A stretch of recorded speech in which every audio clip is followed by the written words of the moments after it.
on table 5, I want to say.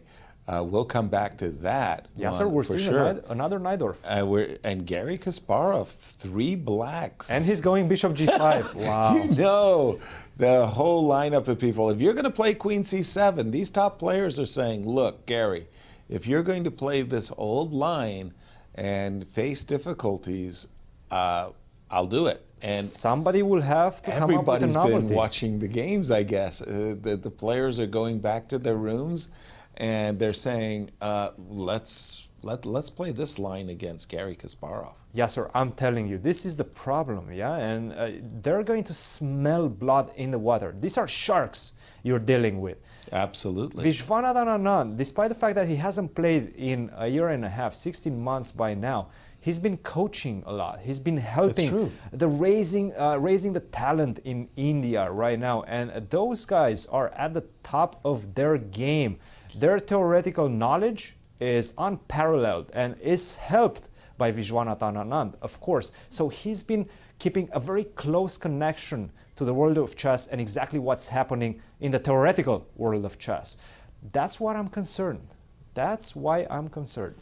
Well, again, Garry, he likes these rook moves, rook b8, rook a7.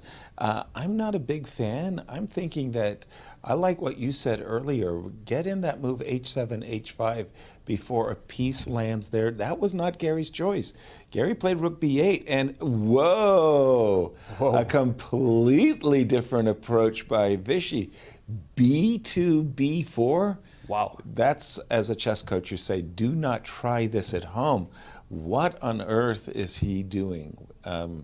b4? Well, yes, sir. As you were mentioning, that h5 square is so important, and I do believe that after we're going to see a queen drop back either to c7 or to b6. That h5 square is going to be there for a landing. I'm going to put that queen there. I'm going to inhibit your king on that diagonal, then f5, and I'm going to ask you the question. Well, that's the same positions that Garry's been having to begin with. Correct. Those positions with the queen on h5 Exactly. and a pawn on f5. But there was a pawn on b2. Exactly. Now, when you play the move b4, as Viktor Korchnoi said to me time after time, yes, sir, pawns don't move back. But, yes, sir, there is a big difference. And that is in the games that we have seen so far in this line. Always Garry was managing to get the queen to e5 in the center. Now I don't see that happening anymore. F5. With the pawn on f5. This was the way that white was cutting the action of that queen from c5 to h5 so that I can land the piece there with the move f5. I don't have to do that right now. So that queen is not going to land on e5, very important square, anytime soon. So it's a different position, and this is what Anand wants to get. He wants to get a different position, make Garry think, because you know he's going to be thinking about his options, and then take advantage later on as the game progresses, as the game gets more complicated, and you have very little time left on the clock. Well, the move b4 did create a very lengthy pause, no question about it, as Garry essayed the move queen a7 in response. But I can't but feel that b4 is just a bad move. I just can't shake it. But he played it so fast. It must be I know. his preparation. I think it's one of those things that you kind of prepare a little bit and you go, okay, it's good for a game. Yeah. And it's going to get my opponent, Garry Kasparov in this case, in a big think, and time trouble has been a huge factor in his losses. f5. Well, once again, we may see h5 and the opportunity of grabbing a pawn on f6, or what else can I suggest, if not for bishop e7. So far, by the way, I haven't been seeing Garry play what, well, you might say is a rather traditional move in the Rouser, putting your king in the center, and you can cover the pawn on b6 with the rook. I just, maybe like Garry, I don't have a very good feeling for this position, but whoa, a5. Okay, a5. Wow, a5. Normally speaking, we say as a chess coach, don't try attacking when you're not sufficiently developed. As far as I can tell, Gary's got all of his pieces on his last rank.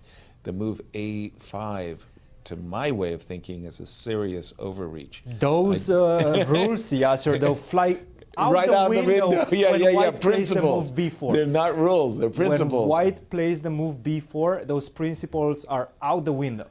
Bishop The position is E7. completely anew, and we're going to have to deal with it as it comes. And this is exactly what we're seeing. A5, I do like the move A5. You have to create some counter chances on that side, and you have to do it fast. Bishop to E2, bishop to E7. Now the players are Bishop kind E7, of... Bishop E2, sorry. It's Bishop E7, Bishop E2. Yes, yeah, yes, yes. Black to play. And now H5. Yeah. H5.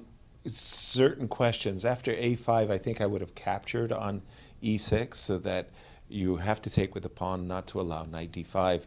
H7, H5, a move that you yourself had explained, you really need to do that before something big lands on the H5 square. King B1, as Tony Miles was wont to say, you know, tucking the king away a little bit closer out of the center. One of the drawbacks of the move H7, H5 is sometimes you will see the queen going to H3 and the bishop being able to capture the pawn. But right now, I would say that in the next 2 or 3 moves, everything is going to be decided, because it's one of those positions that it's so sharp. Bishop D7, queen. I was about to suggest the move queen D6, eyeballing here, and rook D6, Christian. Gary, again, looking very, very similar to his round 1 defeat at the hands of Jordan Van Forest. And how are we doing on time? The big question Yes. is, and let me see if I can find that answer for you. Seconds. 2 2 seconds. seconds for Gary. Wow. And he just barely got in the move before he flagged. Don't forget, you're only gaining 2 seconds in the blitz section, not No 10 time. anymore. He's You don't got have to. time. He's got to be ready to move a la tempo, and he's thinking too long. 2 seconds, 1 second, 3. He's gone. Did he flag? Did he flag? It's not clear. It's hard for me to tell. Is his clock frozen? It says 0-0 on my board right now. And he says I believe it says it on the clock. Normally- Vishwanathan. neither Vishy will player sit is in just a aware. second. And by the way, this move, Bishop F6, sets up the threat. Rook takes B4 check. Oh, And the arbiter is about to intervene. Yes. This was